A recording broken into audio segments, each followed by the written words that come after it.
Kwazwai mhuri yeZimbabwe. Kazwai vari mhiri kwaLimpopo, vari mhiri kwemakungwa. Ndini profesa wenyu Chirenje Barnabas. Ndauya zvakare. Ndinoramba ndichiuya, ndinogara ndichiuya nokuti ndimi makandiisa kuti pachigaro ichocho chokuti ndigare ndichiuya ndichitaura nemi. Ndichikutendai.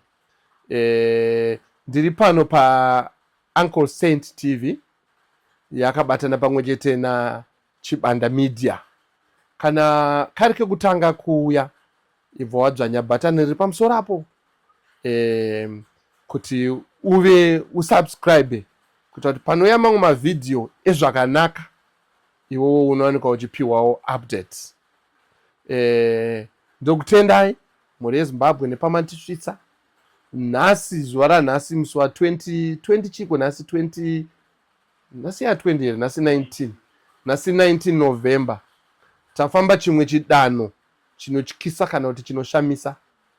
Takwanisa kuenda kunozazikisa pfuma iye yakanga yasara taizazikisa.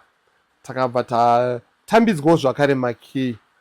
Zviri kureva kuti mukova uyu pane vandaona vachitozviona kuti mukova waita sei wazarurwa. Mukova wazarurwa, chinhu chatiri kutenda zvizhinji kumhuri yeZimbabwe. Amai vedu, mai Honorable Jere, Mwari ngavakuitirei zvakanaka, nokuti pamunopindira zvinhu zvinenge zvaoma. Asi mhuri yese yeZimbabwe, vana venyu vese vamunotungamirira nevari mhiri kwemakungwa, tinoda kuti tivatende nekuzazikisa nekutisvitsa pamatisvitsa. Saka mukova uyu wavhurwa. Maakuuya kana mvura hamuchanayiwa, maakuuya muchiwanda. Manzwa achifi vachiutenderera isa hatina kuwana hedu mukana. Tanga tiri panenge kachana tichiona palive vachitaura vachiti musha uyu mukuru, ende zveshuwa musha uyu mukuru. Basa nderenyu ramunopedzisa pamugovera. Rambai makamira, rambai makashinga.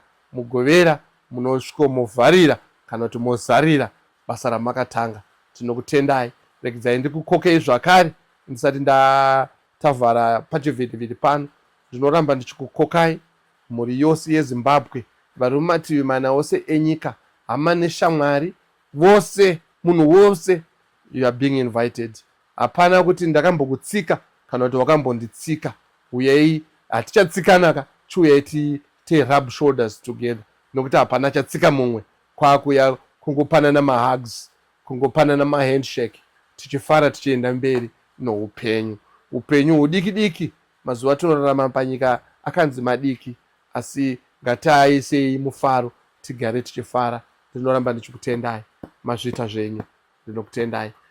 Uncle Saint, Doctor, Mwari ngavakuendesei kumberi.